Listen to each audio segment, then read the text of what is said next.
Hello, my name is Tim Ryan. Welcome to the Tim and Jen Show, another episode. I am sitting here with the amazing co-host, my wife, my best friend, my business partner, Jenny G. Hi, I'm Jennifer Menes-Ryan. Thank you everyone for tuning in today or watching us. However you are listening, whether you're walking, working out, driving to work, at home, or watching us on your big Lux screen. TV, yep.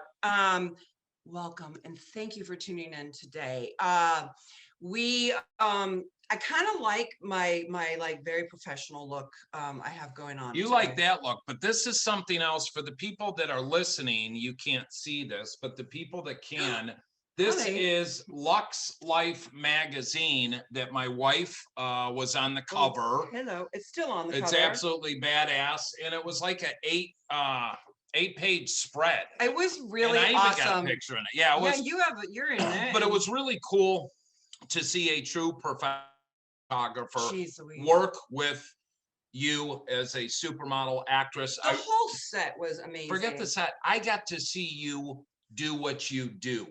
I've heard about it. I see this, I see that. But when you see someone like Jennifer actually doing a photo shoot with a professional photographer, it's magic. It was magical. It's like music. It's like music. It just flowed so perfectly. And what I mean by the set, like Candace and Peter and you and the photographer and his assistants, and just it was magical. Like I didn't even have to question anything. It just flowed so perfectly.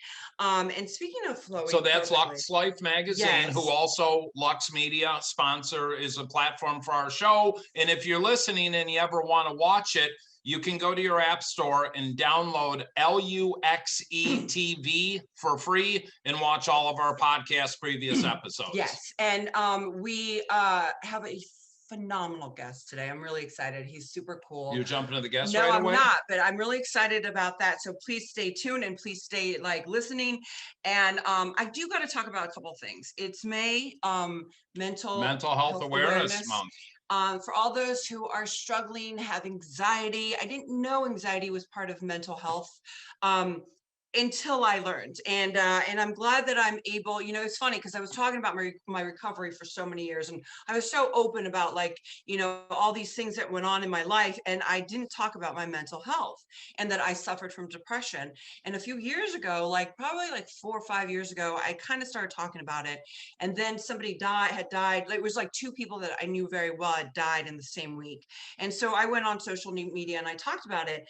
And I got to tell you, there's been such an amazing amount of freedom for me to talk about depression and what I go through and what I've gone through. And I'm so grateful to say that I haven't been in a deep, dark depression. Okay, but for the people... But you just cut me off. Well, I know. I did. Okay, go ahead. You haven't been in a deep, dark depression. In a hot minute. And I got to tell you, I've done a lot of work, and I still go through moments though of it. And I want to say that because I think it's important that those who are out there feeling like, am I going to be like this forever? Or is it going to stay like this darkness where no one understands unless you have mental health issues, that you just can't get out of it on your, it just feels like you're never going to see the light. But there is light. So the point I'm making is you can talk about it, but son of a bitch, get some help. Put your hand up and ask for help. If it's depression, it's anxiety, it's panic, it's bipolar, it's schizophrenia, whatever, you're not diseased. I've had people say, well, am I diseased? Alcoholism, drug addiction is a disease. It doesn't matter. There's help out there. It could be a little pill. It could be some therapy, but you can get control of your life as you did. Yeah, you can. And, Tim, I know you don't like talking about this, but post-COVID post-pandemic, it's a trip. I remember being in Florida a few weeks ago, and I was like, oh my God, they were open at 100%. And I was like, and I was asking Corey and all them, I'm like, you guys, has this been like this forever? And we had been there already for 3 weeks. But cut to, we just drove back from Vegas last night, and we took my mom to Vegas for the weekend, and boy, did she have an experience. Max, our dog, too. And so it was Tim, and you were so amazing with my mom and I. And say that Maxie. One more time. You were so amazing. Okay. We drove. It took us Remember 3.5 hours. Yeah, it took us 3.5 hours to drive there the first two, and on the way home 6.5 hours. So we were tortured with Latin music, and we were dancing. Well, but to watch my mom, you guys, it was my mom's first time going to a restaurant in over a year. Yeah. And the hotel we're at, we went to the Bellagio, great place, but it was at 85% capacity. And when we drove in from outside, it was packed. But to see life coming back again, and it was packed, it's awesome. You guys. So get your vaccine so we can get this herd immunity and get life back, because Mom had I had the greatest time with her, and we all won. Yeah, we did. You won big. You won 400. I won 400 off 20. You won 148. Mom won 47. She was so excited about the 50 so, cents. But wait, what I wanted to say though is that I know, babe, he's trying to tell me to wrap it up. But I wanted to say is when I saw everyone, I kept going, wait a minute, all these people are like living life. And there's a little bit of anxiety for me, like that there's so many people in one place. And I know that people are still going through that, and May being a mental health awareness month, like, please, there's no shame to who you are or what you go through. There's only strength, and there's strength in numbers. So remember that. And there's strength in talking about it. And that's why we do what we do. I mean, if we both can be sitting here 15 and a half years sober, 8.5 years sober, our upcoming guest is over 14 years. You know, our lives don't fucking suck. Yeah. I have a life beyond my wildest dreams today because I pulled my head out of my ass, got out of my own direction, started listening to people like our guest and you, and I got a good life. But anyhow, enough of that. We got a badass coming. We do. And I love him. And he has been everywhere and working with like everybody lately. How long have you guys been friends? For a few years.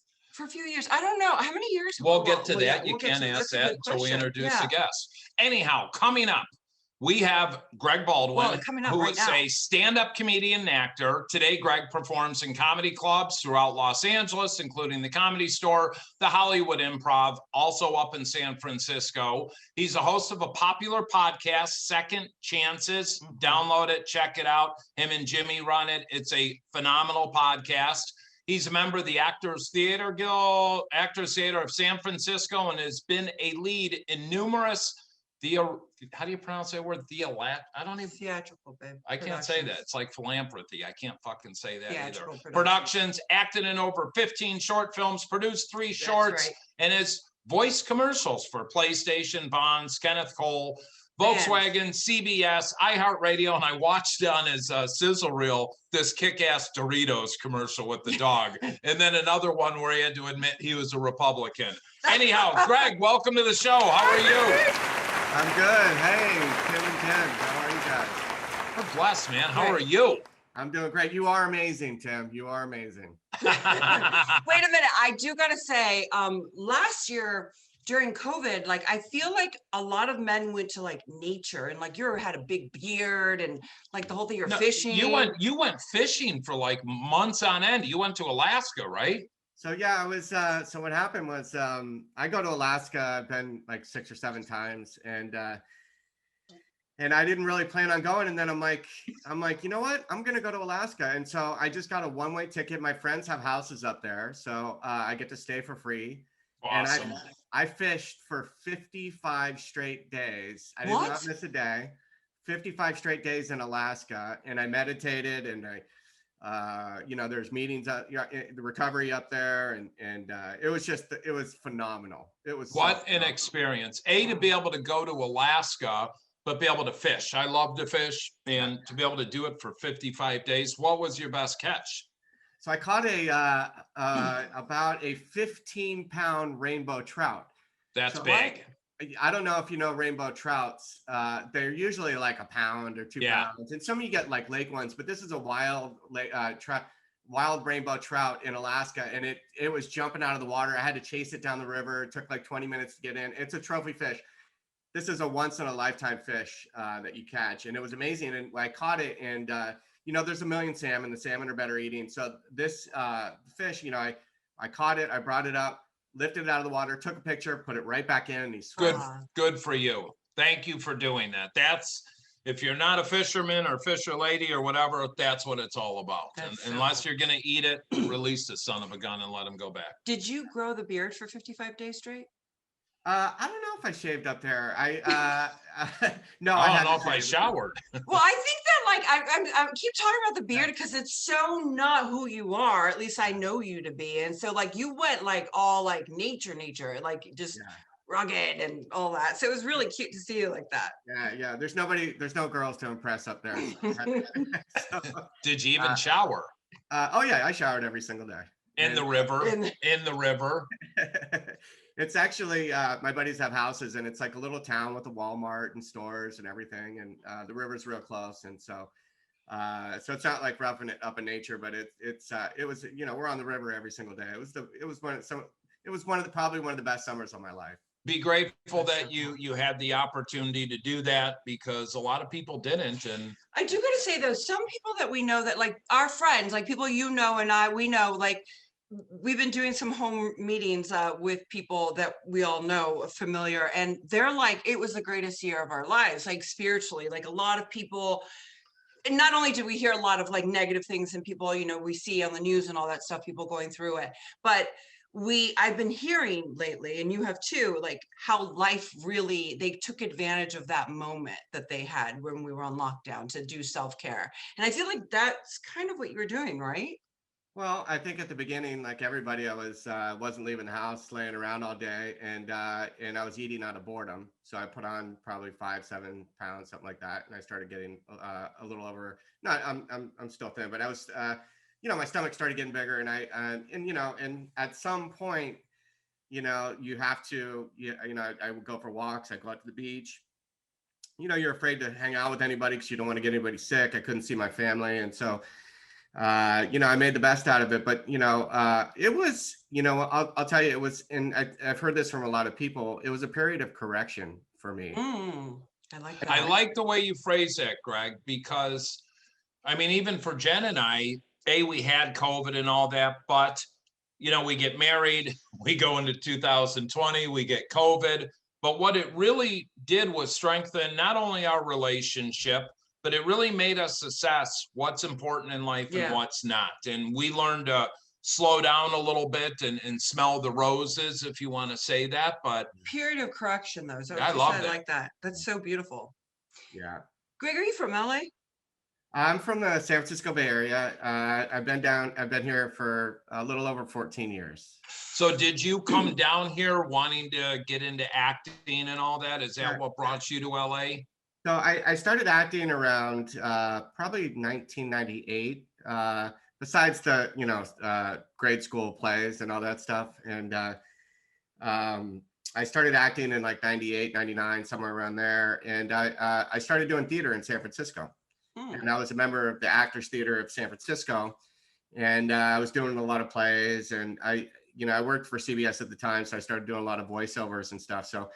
I had a substance abuse problem, so I decided I would come down to LA and get sober and stay here, and I've been here ever since. So it's been an amazing journey. I love LA. I absolutely love it here. I love the Bay Area too, but I really love Los Angeles. Wait, I love that you said you came to LA to get sober. Like that's like most people are like, I had to leave LA to get sober. Like I got sober in LA, but like I'm from LA. I love that. My sponsor too was like, I came to LA from New York. Came from New York. Did you come with the plans to get sober and stay, or did you originally come here to get sober? What I want to say also, it's an oxymoron, right? Yeah. It really doesn't make sense. But whenever when I do public speaking and I share that story, I came to LA to get sober, people laugh. Yeah. Hell yeah. Well, the interesting thing is too, and I don't want to, break any traditions or anything, but you are very, very active in the recovery community. I mean, the Thursday night meeting when that was open, I just hit up. I know what I'm saying. You are coordinating the speakers and all this, and you're very involved in recovery, and I thank you for that, because a lot of people get into recovery and some are involved, some aren't. But when Jen talked me into moving to LA, I was a fish out of water. I'm from Chicago. I'm a Midwestern guy, but she said that wait till you see the recovery here, and I fell in love with it, and it's bar none the strongest recovery I've seen anywhere in the United States. It's amazing. I love it. And listen, when you're dying, and you don't have any hope in life, and you think you're beyond repair and help, and then all of a sudden you find a group of people and you get your life back, and you get a life beyond, like you said, in your intro, you get a life beyond your wildest dreams. You know what? It's part of your obligation to give back to what was so freely given to us. So, and I always tell, and I say this, before, I've said this before, is that, my addiction, alcoholism and drug addiction, it turned out to be a blessing. Oh, yeah. It turned out to be a blessing. It turned out to be a good thing because, one, it turned me into the person I am today, and allowed me an opportunity to be of service to other human beings. And number two, I would not be spiritual as I am, and I would not be as authentic of myself that I am today because of my recovery. That's so beautiful. I love that, because so there's a difference, and I feel like, there's a huge difference in, first, people going to treatment, and then the real work starts when they get out of treatment, and then people get sober in the rooms, just in the rooms. But there's also people, we work in the recovery space. Yeah. There's a difference between giving back on my 12-step program and like that spiritual path that I'm in, versus what I do for a living. Like it's completely night and day different. And when you talk about it, when we talk about it in our meetings, or like today, I was at the hair salon and I was talking to this girl, and she's not in the program, but like I was talking, and she like we were having this conversation. She's a hot, gorgeous girl. And I was like, girl, you need to love yourself more, like da-da-da. And it was like, we had this whole like moment, but it was like, people in the rooms, people like you, people like her, like we're just people that want it, right? Instead of chasing someone who not necessarily. You're around people that I want what you have, Greg. I want what Jennifer has. It's as simple as that. And people are like, what do? You hang around with people with a lot more recovery than you, and shut up and get out of the way, and take suggestions, and watch your life come together.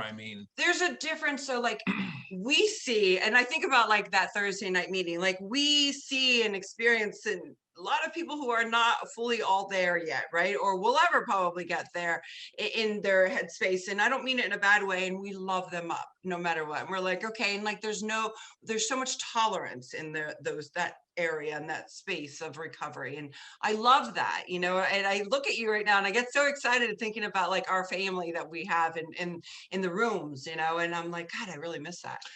It's getting there. Yeah. But I want to flip to. Wait, so you've been working lately. Hold on. Sorry. Yeah, hold on. So lately you've been working with like Bill Burr and like That's what I was getting into. But you come to LA and then you decide to become you become a comedian, like the most. So I grew up, Tim knows this. I dated Chris Kattan. So for 3 years I was Saturday Night Live every day, like every week or whatever when they were shooting. It's like the most neurotic people possible, like in that industry, and like to stay sober during this, like, can you talk a little bit about that? Let's go back. What made you decide to get into the comedy circuit? That's not an easy racket. Yeah. So what happened was, it's kind of interesting. I came down here to act, and I was taking a ton of acting classes and stuff, but I used to go to the Comedy Store and watch comedians, and I would go by myself sometimes. I would just go watch because and just sit there and watch, and it never crossed my mind that it would ever be a comedian. It wasn't something that I aspired to be or wanted to be when I grew up. And so I used to go watch these comedians because I didn't think I was smart enough to write anything funny, and so it just never crossed my mind. So I was at the Thursday night meeting one night. And our friend, I'm not going to say his last name, Glenn. Sure. He introduced me to this guy, and who was a newcomer, and he had about 30 days clean. And he introduced me to him, and he said, and then he goes, hey man, after the meeting, we give him a ride home. And here's what I thought. Inside, I thought, why don't you give him a ride home? Why are you asking me? And you know what? But I've learned in recovery that to say yes. And so I said, sure, I'll give him a ride home. So I gave him a ride home, and I asked him if he had a car, and he's like, no, my car's broken down.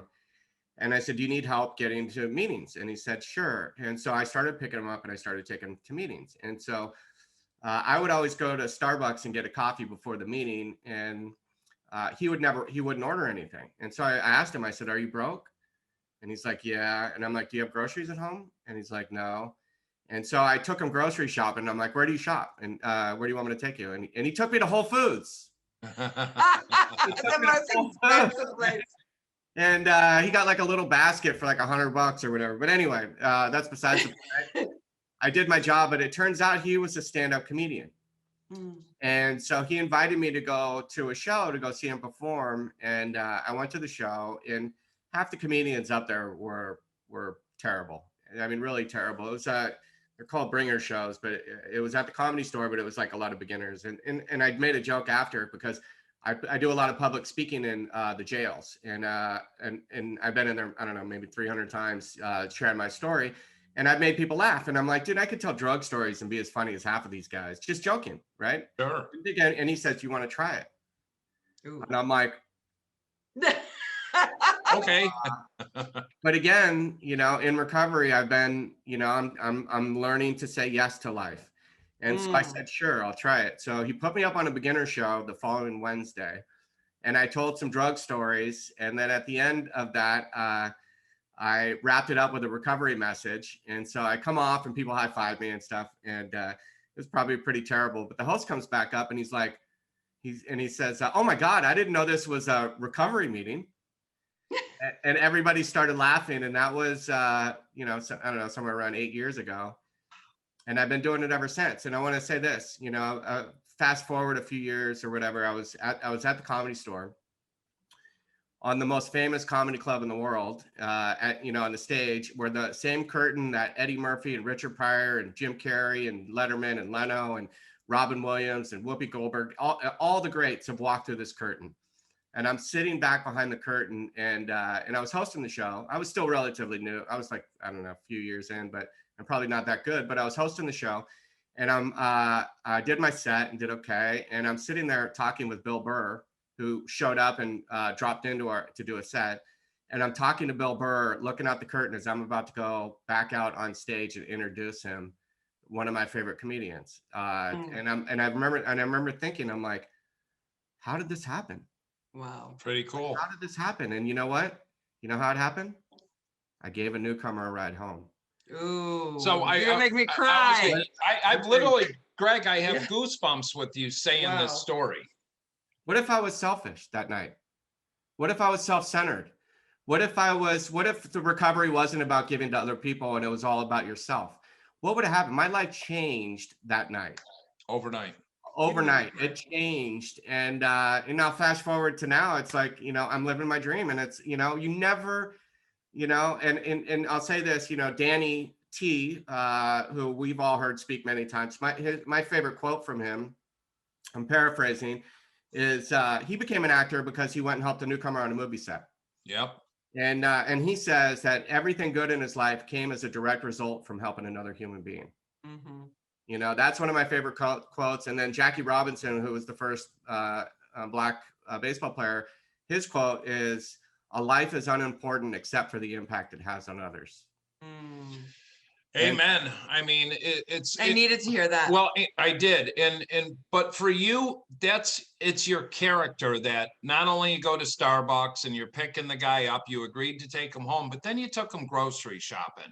And whether he went to Whole Foods or not, that man was able to eat for a week because of your kindness of doing the next right thing. And now fast forward 8 years later, we were talking before the show, and damn near every week you're inviting Jen and I to this event and that event. And of course we're leaving, but you're up there with big name players. I mean, this isn't some you're a player. You're in that circle now.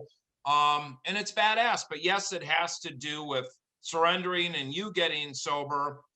But I love what you said. What if I didn't give him a ride that night? Yeah. What if I didn't give him a ride that night? There's a different, it's funny because when I started trying to say, you're a comedian and all this, and I grew up when I was in my early 20s, I was on Saturday Night Live, and I was watching everyone, but I was in the midst of, I was sober for the first time. And then I relapsed and I was in my disease, but these people were phenomenal. They taught me, I learned so much on Saturday Night Live set.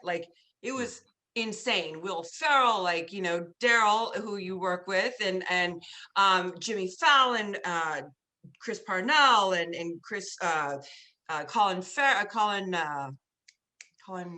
Quinn. I don't know. Colin Quinn. Yeah.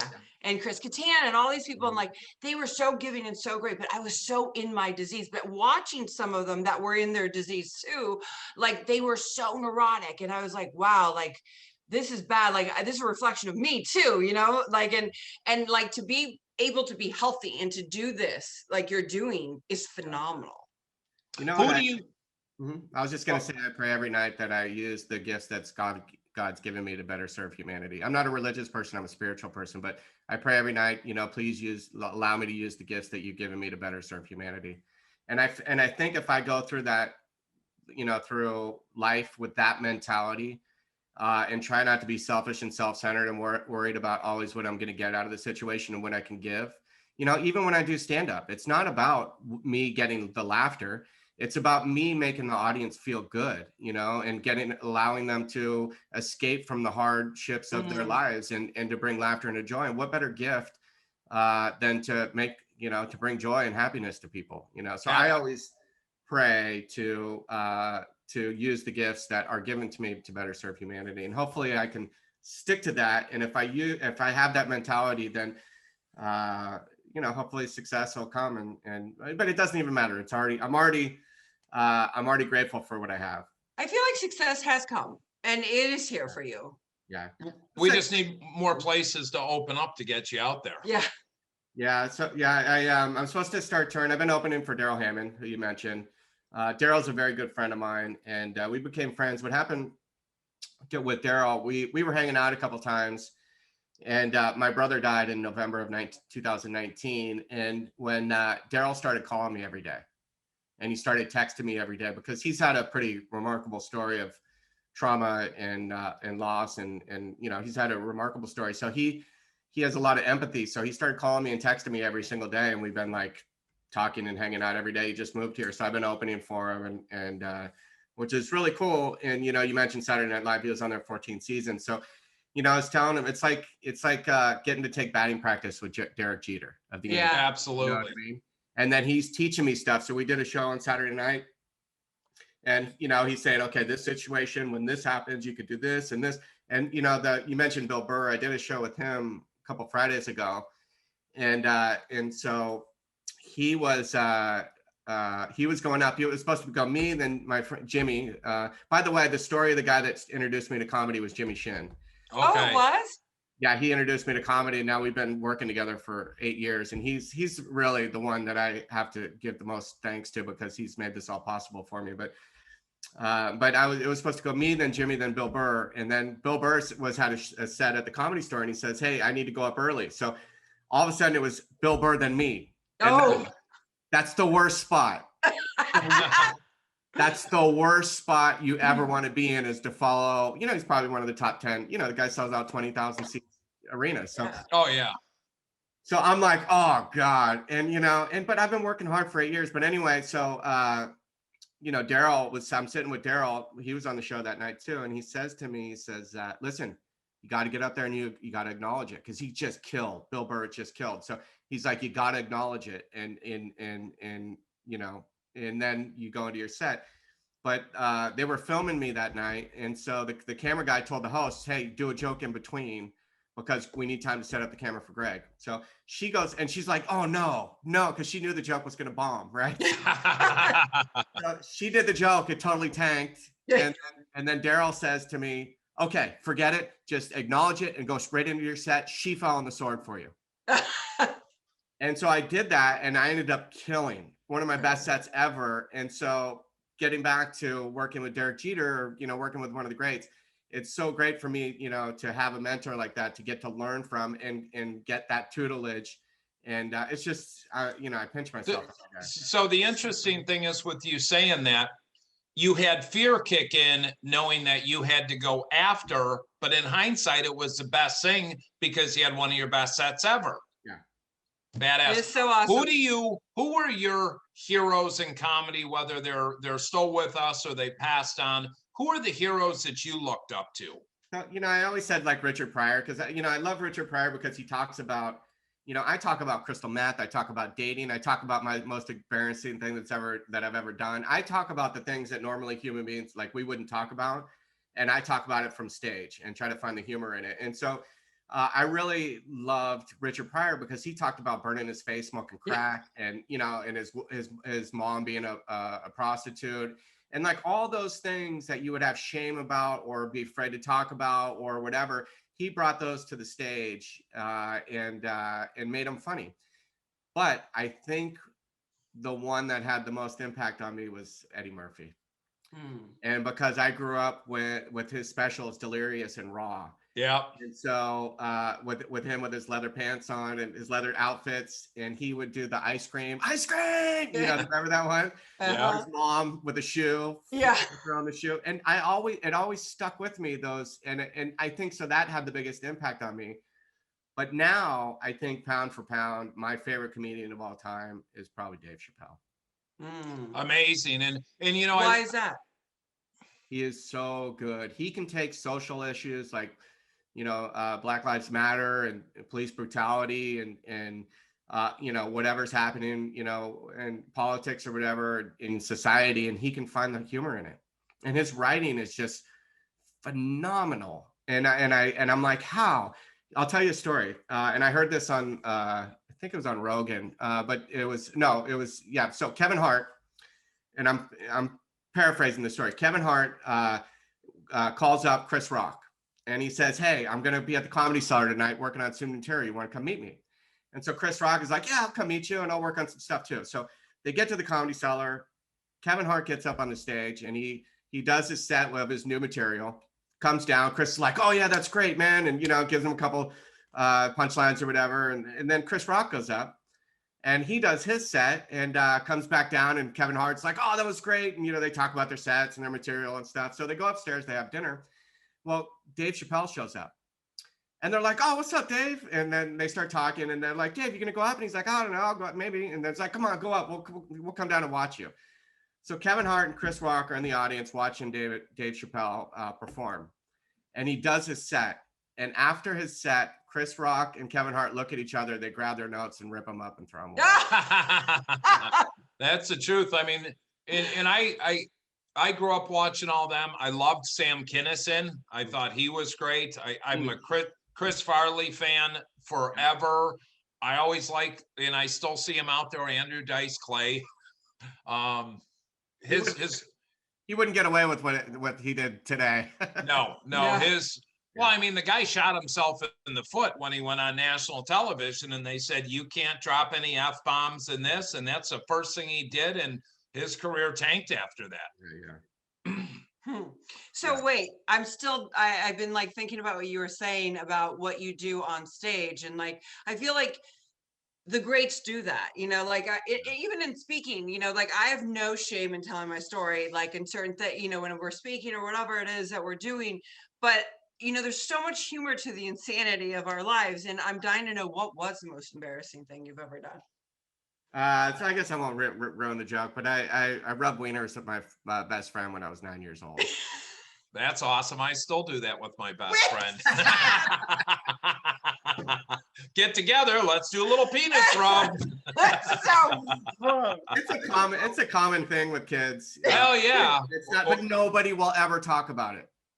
No, well, it was me and Eric Luke. I know, I was going to say, you told me a funny story. Eric and I, he's going to shoot me if he ever hears this, but we're like 14, 15, and I'd be in the bedroom, he'd be in the bathroom, and we'd masturbate, not together, but we'd see who could ejaculate the quickest. He always won.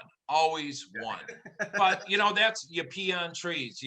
I walked around naked all the time. I still do. Yeah, he does. When you're kids, you have silly stuff. Now I'm an adult and I don't care. I talk about it, but I always go to the crowd and I ask, a round of applause if you're a straight male and you've had a gay experience, and it's not even really gay experience. It's just an adolescent experience. You don't even know what sex really is at that point. So, but every once in a while, someone will raise their hand and then I'll grill them, and it's gotten wild. Like some of the stuff that's come out, it's like, It's got wild, but we make fun of it. It's not a big deal. It's really isn't. I mean, okay, so for girls, like we don't sit there and go like who can come the fastest or do that. But I was a lesbian from like the waist up or neck up. What is a lesbian from the waist out up? with girls or whatever, like here and there. I'd be like, ooh, but that was it.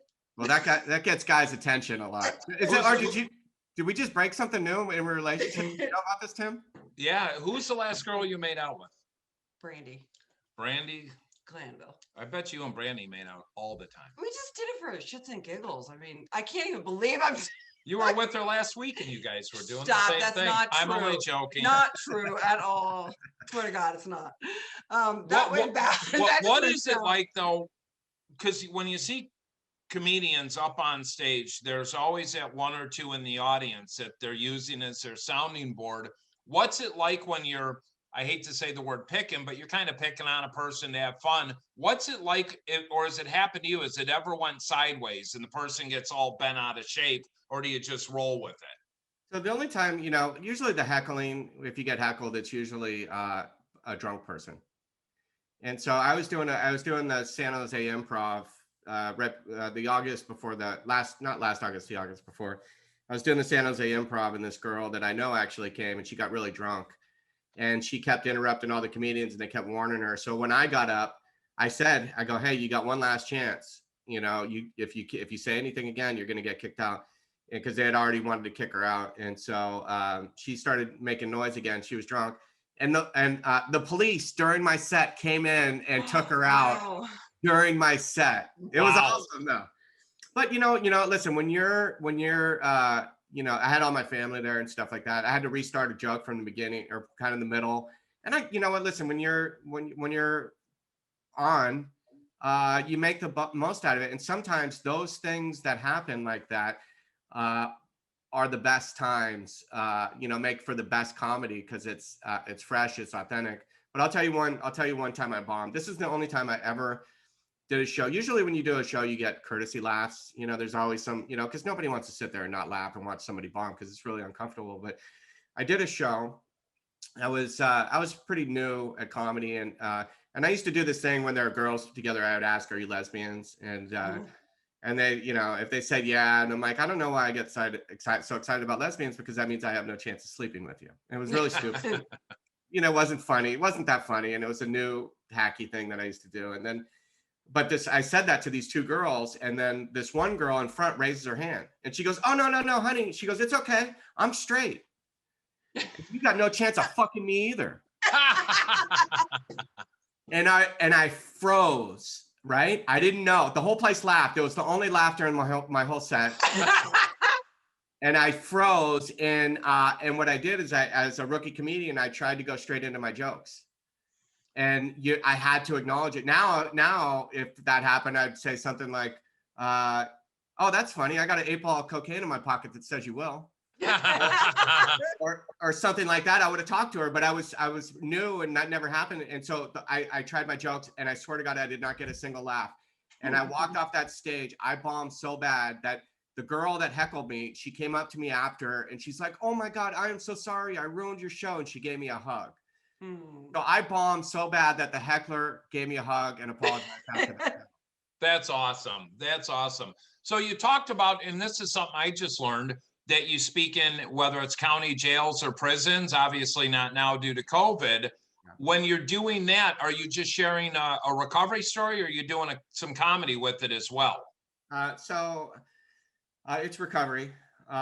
Sometimes if my speakers couldn't make it or something like that, in certain cases, listen, I go in there and they're expecting recovery. So I try to keep it pure and not try to use it for my own benefit to work on my comedy set. But there's a couple times where we had time, and the last thing they want to hear is me talk for an hour about, about recovery. That, it's hard to pay attention that long for one person, even if they're a good speaker. So sometimes I've done like little mini sets in there and stuff. And, I'll tell you this, man, going into a place with people that have no hope, and they say, I think 90% of the inmates were either are in there for drug related or alcohol related crimes, or they were intoxicated or high while they committed the crimes.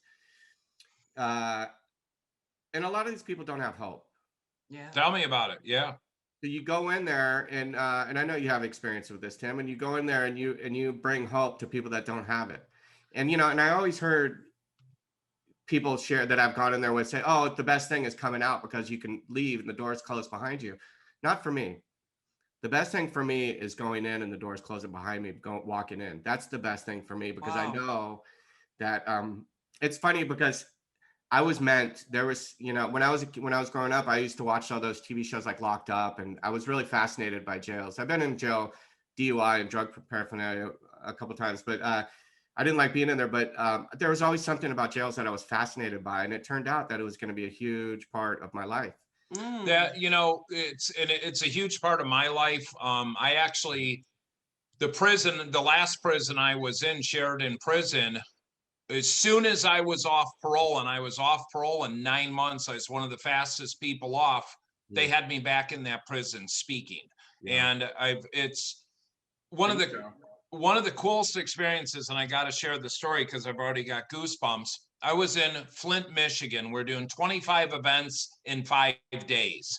And I'm in a county jail, and this guy is tattooed from head to toes. The white of his eyes are tattooed black. He's a scary guy. And after I spoke my recovery talk for 45 minutes, he's sitting on the table and he says, Mr. Ryan, I want to thank you for coming in. My dumb ass, I tapped the guy on the shoulder. I'm thinking county jail, you're going to have an out date. So learning mistake 1, I said, man, don't worry about it, brother. County jail, you'll eventually get out and do what you need to do. And he looks down and he starts crying. And he looks up at me and he says, Mr. Ryan, I have no out date. I'm facing 2 murder charges that I did, but I want to let you know you gave me hope for today, and that's all that matters. And he gave me a huge hug. And I mean, I've got goosebumps now. That's why I do what I do. That's why you do what you do. That's why Jenny does what she does, especially in a desolate place like a county jail or a prison. I mean, for someone to take the time to come in to do this, to get cleared to go in and to be able to carry a message and be able to give people hope and inspiration. That's what it's all about, man. I commend you for that. Thank you for doing that. There is, I've been really involved in the jail. So I started off as a speaker, then I became a leader of a panel at Twin Towers Correctional Facility. Then I became chairman of this one pod 142, and then I became supervisor of Men's Central and Twin Towers jails. Then I became supervisor of Men's Central, Twin Towers, and Pitches Detention Center, PDC. And then I became director of jails for an organization, so I help people get cleared. So it's been my life and my work, and an organization that you guys are familiar with. I helped produce the film that introduces people to recovery in jails and prisons in the United States and Canada. It's on their website now, and I played a small part in producing that. So, but one experience that really stood out with me was I was in pod 142 or 152, I think, one night, and there was a kid came up to me and he goes, "Hey, I get out on Friday. What do I do?" And I told him, I said, "You come to this. You remember Rodeo, right? Yeah. I don't know if you know the Rodeo meeting." I said, "Sure." When it was at UCLA, it was a recovery group, and I told him, "Come meet me there." And so I went to that meeting. He didn't show up, and then about 4 months later, I was there, and I see this kid staring at me, and then all of a sudden he comes running over to me, and I'm like, "Hey," and he's like, "Do you remember me?" And I go, "No." And he's like, "From jail." And I'm like, "Oh man, what's up, man?" And so we started talking. He goes, "Man," he goes, "I got out, I started drinking again, and I hit another bottom, and I came here looking for you. You weren't here, but I raised my hand as a newcomer, and all these people surrounded me and got me into a sober living." And he's like, "I'm sober 3 months now." Wow. And I'm like, "Dude, that's incredible." And on my sober anniversary, he stayed sober. He wrote me a card that was like a page and a half, with all the things that happened. But I was at a different recovery meeting one day, and he was the speaker. What? And I'm sitting in the back, and he's the speaker, right? And he starts sharing his story about the organization that came into the jail and introduced him to recovery. And he didn't know anything about it. And he said there was one person on that panel that said something that saved his life.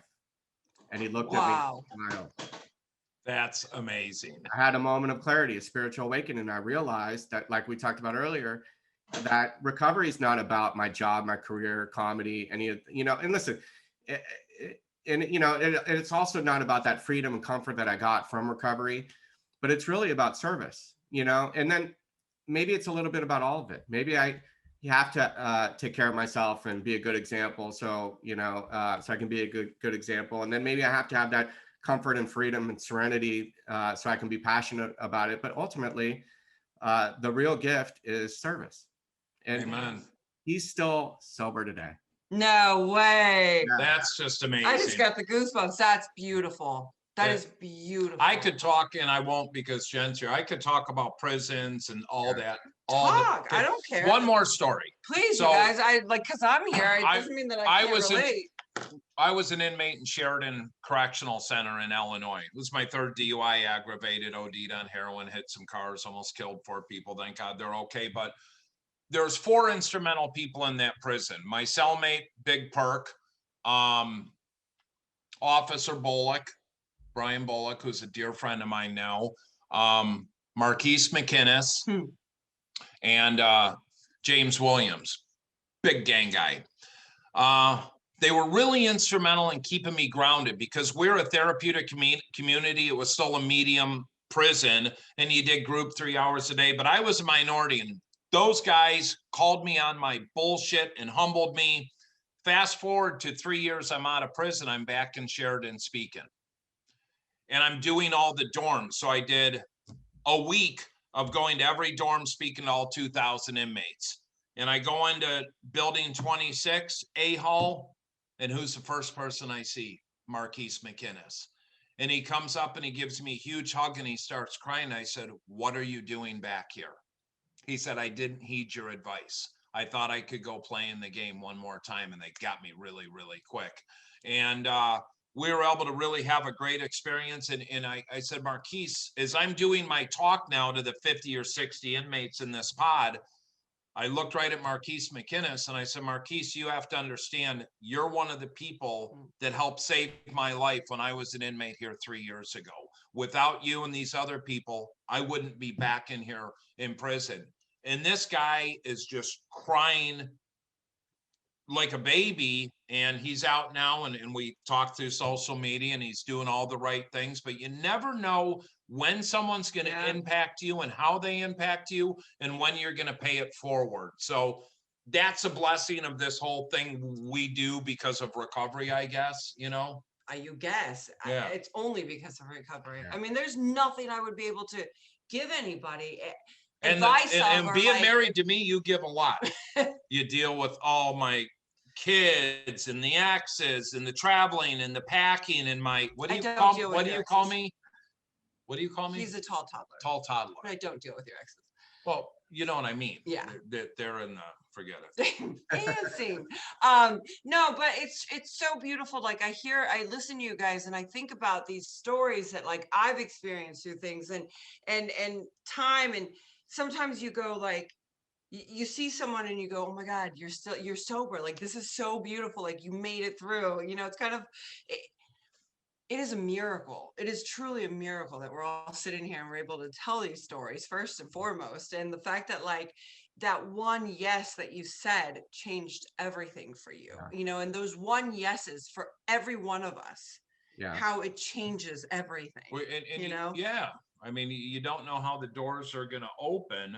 Damn it, I just had a total brain fart. Well, like I think about, you know, for me, my sponsor, and you know this, Greg, like I where I got sober was like 40, you know, after treatment and stuff like that. Like it was Crenshaw and 46 and 96 and then going to Pasadena and like all these other meetings in not the Hollywood meetings for me at that time, but all that work and all those like sit the F down, shut that fuck up and like listen, you know, kind of people. And in my life, like that direct love, my sponsor taking me like, you know, I had a sponsee and she was in a crack house and she made me go get her with her and like all these other women. And I was like, "Oh my God, we're gonna die." Like I always thought we were gonna like die. And I would like hang out with them in their places and they'd be like, "You gotta do this, you gotta do that." And like I was doing the work like every single day in, day out, 24 hours a day.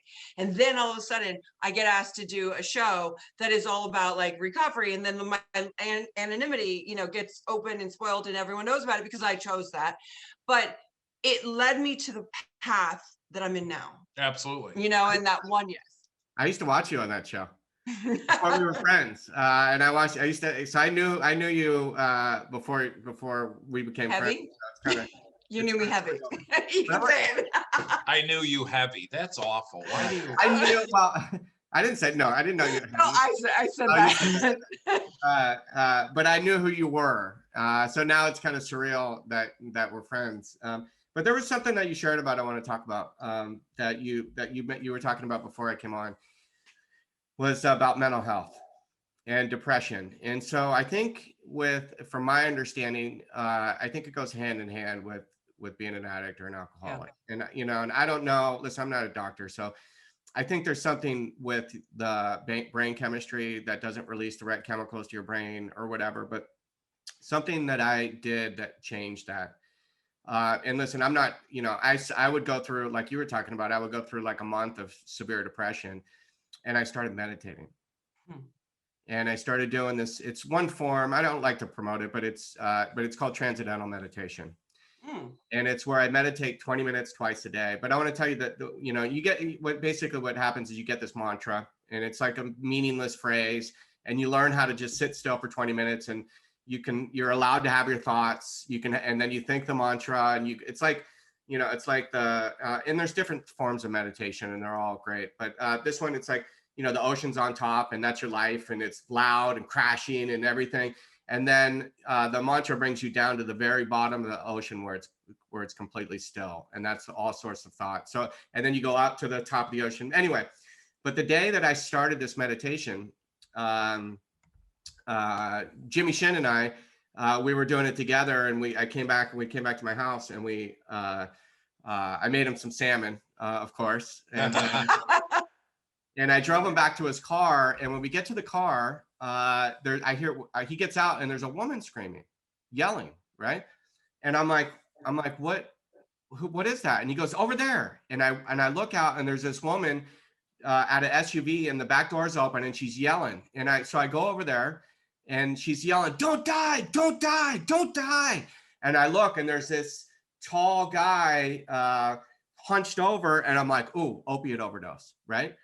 So I call 911, and I get 911 on the phone, and they say, okay, is he breathing? So I go in there, and I look, and his chest is moving, and then I check for a pulse, and he's like, yeah, he has a pulse. And they said, listen, you got to pull him out and lay him down.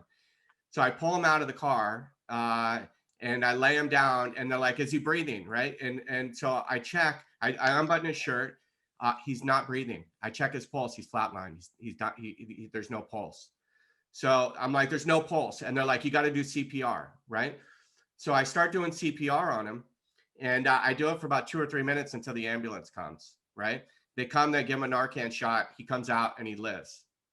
And so, and I said and I was so emotional. I went up to him, and I said, hey man, I go, I'm sober. I don't know how many years at the time. I go, 11 years, I think. I go, I'm sober 11 years. And I'm like, now's your time. You got to get clean.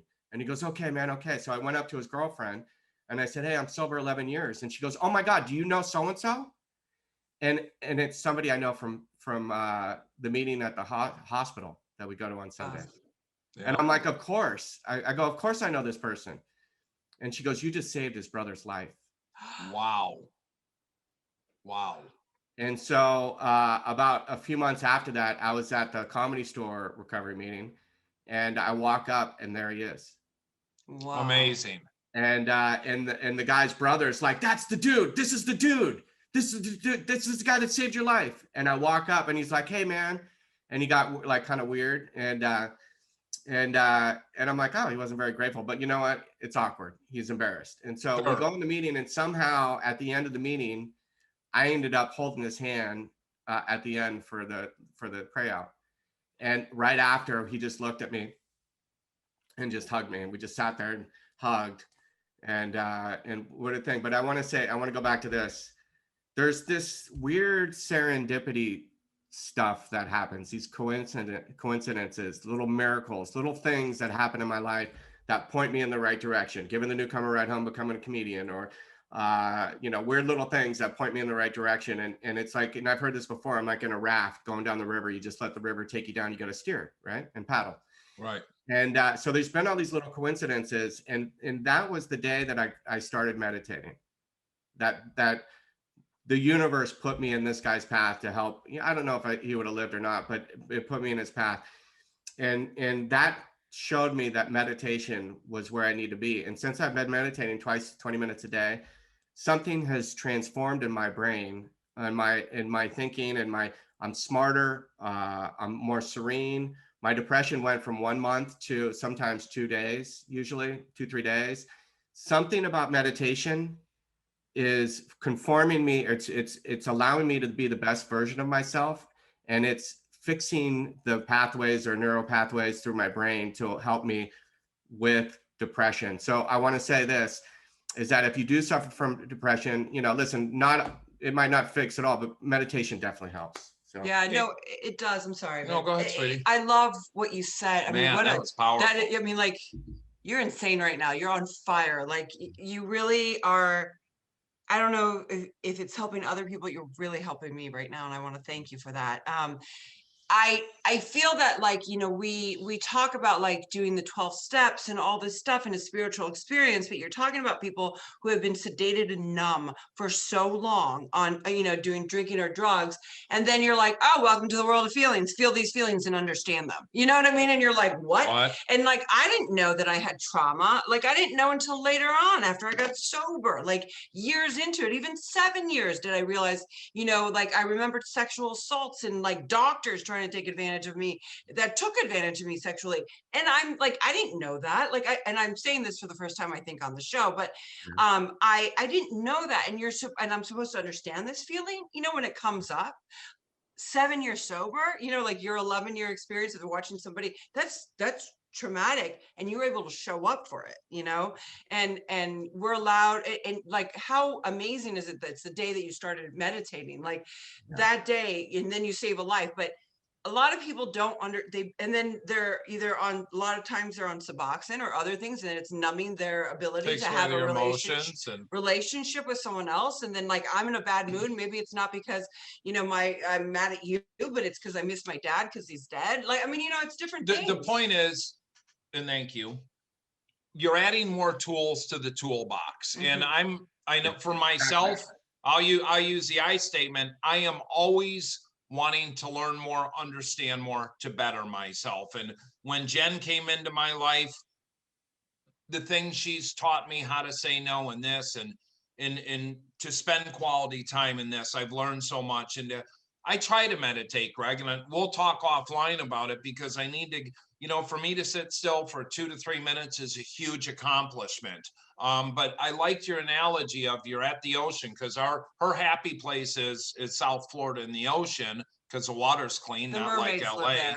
But how you were talking about being at the top of the water and then going to the bottom. And I grew up on a lake, and I remember diving down as far as I could as a kid in the silence, and it got a little colder the deeper you went. But just thank you. I mean, I need to I want you guys to talk afterwards about the prison stuff, because there's a lot we can talk about. I want to ask Greg, since we're kind of getting towards the end, what is on the agenda for you in the next year or 2 years? Do you want to do more strictly comedy? Do you still want to do some acting? Because you've done a bunch of acting too, or just take a little bit of each. What's your plan? I don't know if I have to figure it out. Good. But if I was to write my own script, I would like to be a very successful comedian, making a comfortable living, and then also act. That would be my dream. And so it just seems to be unfolding that way. Somebody took me out to lunch. Producer took me out to lunch last week, and he said something really kind. And he said, he goes, listen, he does like a lot of indie stuff, and he just did a feature film, anyway. But he wanted to work with me. He said, because you're probably going to get a sitcom and you're going to blow up, and I want to work with you before that. And listen, I don't know if that's going to happen, or I could see it. But I was very flattered, and so I don't know. But again, I go back to that prayer. Please, God, please allow me to use the gifts that you've given me to better serve humanity. And that's awesome. And if I just stick with that, and I keep getting, but listen, you got to do the work. Yeah, you do got to do the work. That's the thing. People are like, "Oh, I expect it now." Everybody wants to be at the end of the rainbow without putting in the work. Yeah, no, it's a trip. Like it really shocks me how people think that they deserve it now and not do the work. Like it's been many years of lots of work and lots of ins and outs. I love the person, I'll use me, that comes in and says, "Hey, I want to do what you do." And I said, "What's that?" "Well, I want to be a speaker, an interventionist, and run a nonprofit and do all this." And I said, "Great. Go to prison, lose everything, get out of prison, turn your life around, set up a nonprofit, set up a bunch of family support groups, let your kid die, go to a 12-step based meeting that night, and then you can do what I do. Until then, do what your path is. Quit trying to do what I do." I do have to say, like, a lot of people are like, "Okay, and be funny." Like, it is so fucking hard to be a comedian. I remember when I started doing, movies and all this stuff, and I'd be up for like these comedies, and they're like, "Okay," and like I'd be in class, and I'd be, it was method. It was like 8 hours a day. I mean, it was intense, and I'd be like, okay," and like I had no rhythm to be funny at all. I get sober, and I remember my sponsor said, "There'll be more depth and weight to you today. Like as you get sober, more time and this and that." And like, I'm like, okay, now I can make fun of myself because I took myself seriously before, which is hilarious. But now I make fun of myself. And so I can make fun of characters that I've played, and I've done a few comedies, but they're hard. It's harder than drama for me. Yeah. Stand-up is an art form. No, it is. Are you kidding? It's an art form, and it's not the same as giving a toast at a Thanksgiving thing and killing it. Yeah. It's an art form, and it's taken me. I'm really starting to catch my stride now, and I think I'm really starting to turn the corner and be a good comedian. And but it's taken 8 years of bombing. And so what happens as a newer comedian, it's just like anything that you want to be good at. You got to put the time in it. And I've been bombing on and off for 8 years. And so, but when you're a beginning comedian, it's set up, punchline. Set up, punchline. And I'll tell you, I told you I talk about my drugs. So now it's set up, punchline, set up, punchline, set up, punchline. And somebody at the beginning, somebody told me, "Oh, you shouldn't talk about drugs because it's not relatable to a lot of people." But I'm like, that's who I am, right? So here's a transition I made.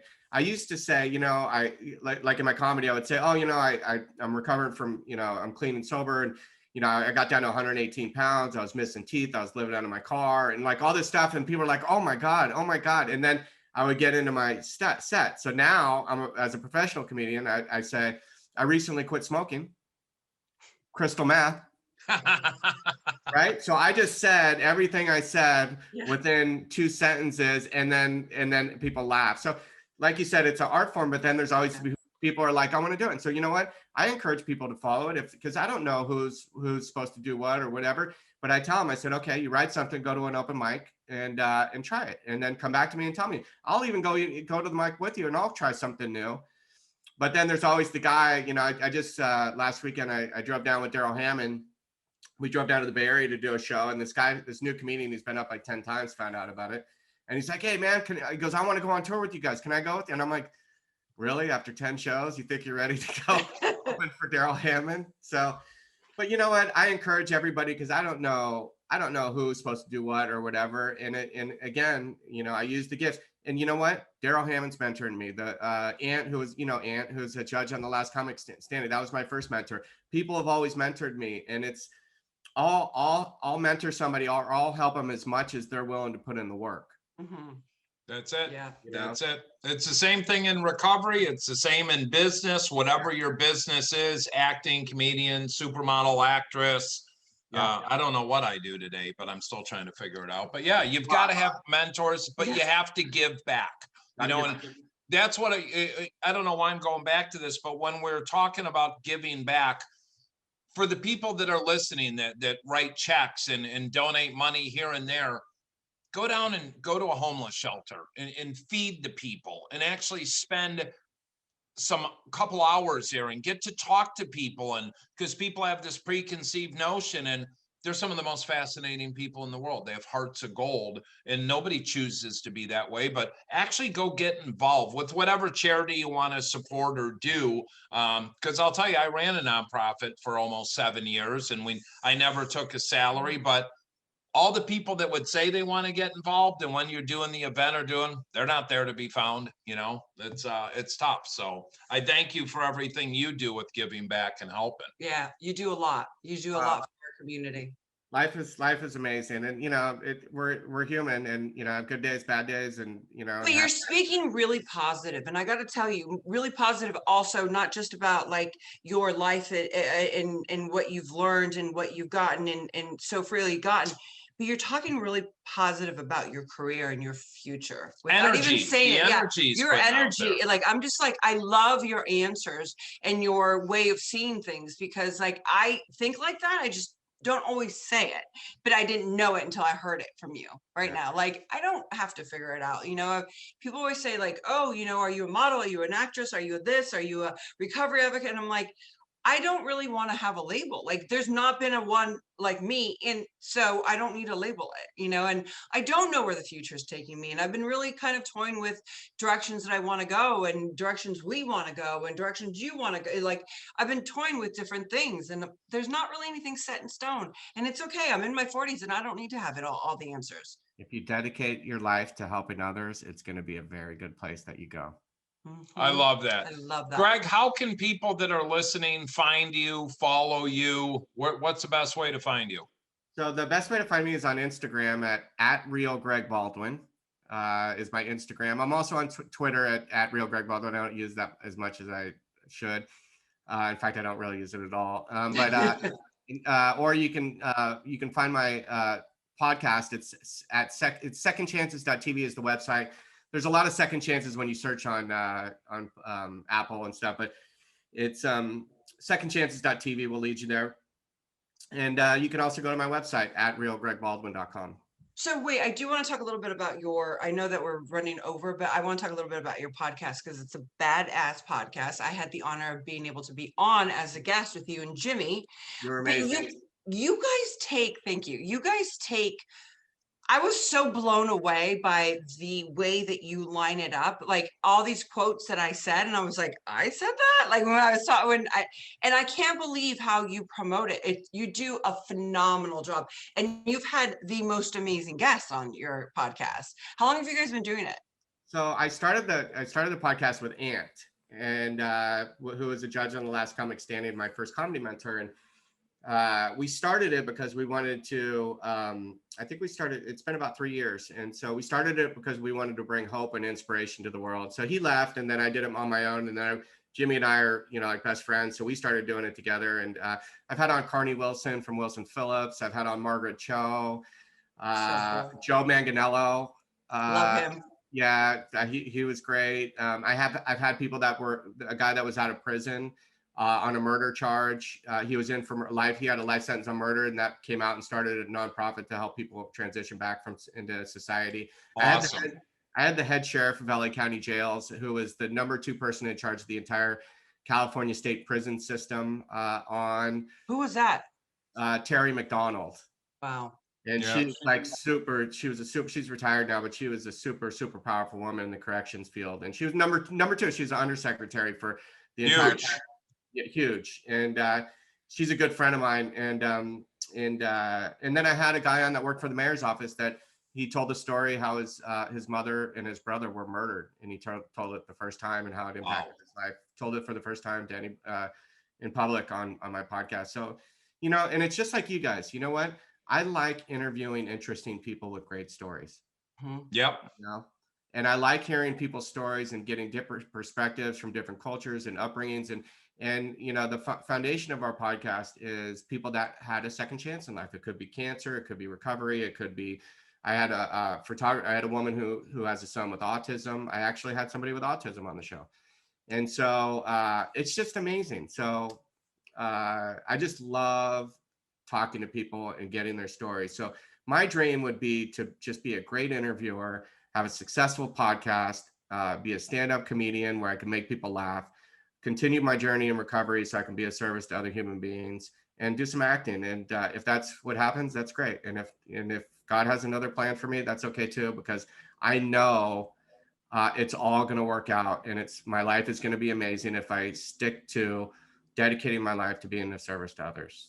Your dream has already become a reality. Yeah. It's just expanding to hit TV show, bigger venues, but your dream is your reality right now. And it's because of your foundation, your energy, the people you circle with. You're a badass, man. I mean, this was a awesome show. And Greg, we can't thank you enough. So much. I mean that from the bottom of our heart. So we love you. Yeah, absolutely. And again, if you aren't following Greg, the real Greg Baldwin, check him out. If you happen to be able to catch any of his shows, please do. It sounds like him and Jimmy are going to start doing some touring here with Daryl. Well, every time we see a text, we're like, damn it, we're in Ohio. We're in Vegas. Pisses me off, but we're going to do it. We will see you soon. Greg, thank you for coming on the Tim and Jen show. We want to thank Lux Media, our sponsors. Again, if you have someone struggling. And everyone listening. And if someone's struggling with mental health or substance abuse, give us a call, 844-611-HOPE, 844-611-4673. Those calls come to my personal cell phone. It's not some call center. I answer every call. Go to our website, dopetohope.com. This is Tim and Jen signing off with Greg. We love you, brother. Thanks, you guys. Till next week. We want to talk to you about Clean Cause, better caffeine. What's in the can? Our organic, sparkling Herba Mate is a premium pick-me-up that won't let you down. Every can of Clean Cause contains 160 milligrams of better caffeine, and each sip supports recovery from alcohol and drug addiction. 50% of the profits go to assist people into sober living. Check out cleancause.com. Hope. At Rosecrans, it's more than a wish. Hope has power. As the proven behavioral health leader in the Midwest, no other program offers our depth of experience and hope here at Rosecrans. And when someone you love struggles with substance abuse and mental illness, hope plays an important part in recovery. Life's got bigger plans for you. We should know. We're the most trusted name in treatment and the best choice for those who dare to hope. Visit us at rosecrans.org. Life's waiting. Seaside Palm Beach is an executive luxury addiction treatment center located in Palm Beach, Florida. Our private clients come from all over the world, including business executives, professional athletes, celebrities, and more. Seaside Palm Beach offers first-class amenities and high-end accommodations, including a gourmet culinary experience, ocean views, pet-friendly facilities, and access to cell phones and laptops during your stay. If you or a loved one are struggling with addiction, please call us at 877-959-5053. Again, that number is 877-959-5053. Now, glutathione is a big word, but it's the body's own master antioxidant. So it's a scavenger for free radicals, for bacteria, and what's relevant now, viruses. This is new to the marketplace. There's no other product on the market that has the ingredient NACET. And basically NACET increases the production of that glutathione that is in our body already to strengthen and enhance our immune system and keep it strong. Elevated sense of well-being, supports muscle strength and endurance, cognitive function, powerful liver support, energy, helps blood sugar regulation, superior bioavailability of key ingredients.